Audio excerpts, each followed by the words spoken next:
Les élections législatives approchent, le premier tour est au programme le 12 juin prochain. TV78 vous aide à y voir plus clair sur les enjeux dans chacune des 12 circonscriptions des Yvelines. Dernier focus aujourd'hui avec Mickaël Elmidoro, bonjour. Bonjour. De la rédaction de TV78 et avec vous on va parler justement de la 12e circonscription. Déjà, où se situe ce territoire dans les Yvelines? Alors, cette circonscription est située au centre des Yvelines et on monte vers le nord du département. Elle englobe 23 communes, on retrouve des villes de taille importante comme Poissy ou encore Plaisir, des communes de taille moyenne avec Ben ou Orgeval, mais également des petites communes avec Thoiry, Vic, Naufle-le-Château, Villiers-le-Mahieu, Boissy-sans-Avoir ou encore Goupillières, un territoire entre zone urbaine et ruralité. Et les cartes seront redistribuées dans cette circonscription puisque la députée sortante, Florence Grandjus, ne se représente pas. Effectivement, Grégory, Florence Grandjus, élue sous l'étiquette La République En Marche, a décidé de ne pas se représenter pour un second mandat sur la 12e circonscription. Elle a, selon ses mots, préféré laisser sa place après 5 ans. Elle avait remporté ce territoire en 2017 en obtenant 56,63% des suffrages face à David Douillet du parti Les Républicains.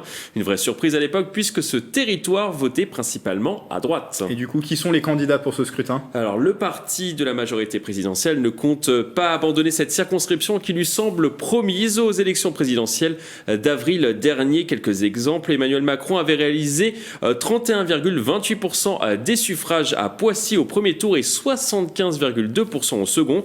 À Orgeval, le président sortant avait réalisé 44,60% au premier tour et 76% au second. À Plaisir, même dynamique, Emmanuel Macron est devant au premier et au second tour. Pour garder ce territoire, Carl Olive a été choisi par la majorité présidentielle. Maire de Poissy depuis 2014, il est très proche du président. Il se présentera sous l'étiquette Ensemble. Il est également conseiller départemental des Yvelines depuis 2015. À 53 ans, il se présente pour la première fois à la députation. Il aura face à lui un candidat LR, François Moutot. Il est élu depuis près de 30 ans à la mairie de Thoiry. Cet ingénieur agronome de formation n'a pas hésité à se porter candidat sur cette 12e circonscription et il compte sur son implantation locale pour l'emporter. Il y aura aussi un candidat NUPS avec Edwin Legris, un écologiste qui espère surfer sur les bons résultats de Jean-Luc Mélenchon et des écologistes dans la circonscription en avril dernier. Pour l'emporter en ce mois de juin, le candidat multiplie à ces derniers jours les tractages sur le terrain. Le Rassemblement national sera aussi présent sur le secteur avec Jean-Louis Mettelet. Ce conseiller en formation était déjà candidat au premier tour des élections municipales de mars 2020 à Plaisir. Le parti Reconquête sera aussi présent dans cette circonscription avec Sabine Clément. Cette femme de 56 ans, mère de 3 enfants et yvelinoise depuis 20 ans, veut transmettre sa passion française à tous. Elle va tenter de percer sur ce territoire qui n'a pas été très réceptif aux idées d'Éric Zemmour lors de la dernière présidentielle. Il y aura 4 autres candidats également. Il y aura également Jean-Pierre Mercier, porte-parole de Lutte ouvrière. Il est ouvrier cariste chez Stellantis à Poissy. Il était déjà candidat en 2017. Il avait réalisé un score de 0,60% il y a 5 ans.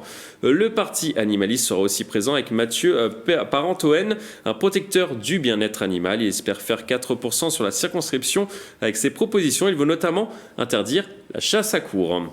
Enfin, il y a 4 autres candidats qui se présenteront. Dimitri Carbonel, candidat écologiste indépendant. Il y aura aussi Lamine Boudia de l'Union des démocrates musulmans français et 2 autres candidats indépendants, Jean-Marc Tran et Isabelle Fournière. Au total, il y aura 11 candidats sur cette 12e circonscription. Oui, je vous ai anticipé, j'ai dit qu'il restait 4 candidats. Il en restait un peu plus et au total, 11 candidats sur cette 12e circonscription des Yvelines. Voici toutes les informations à retenir et à connaître sur cette circonscription des Yvelines. Merci Mickaël pour ce point d'information. Et le tour d'horizon des circonscriptions est maintenant terminé. Retrouvez tous les enjeux circonscription par circonscription et aussi la liste complète de ces candidats yvelinois pour les élections législatives sur notre site internet tv78.com. Et on rappelle les dates de ce scrutin, les 12 et 19 juin prochains.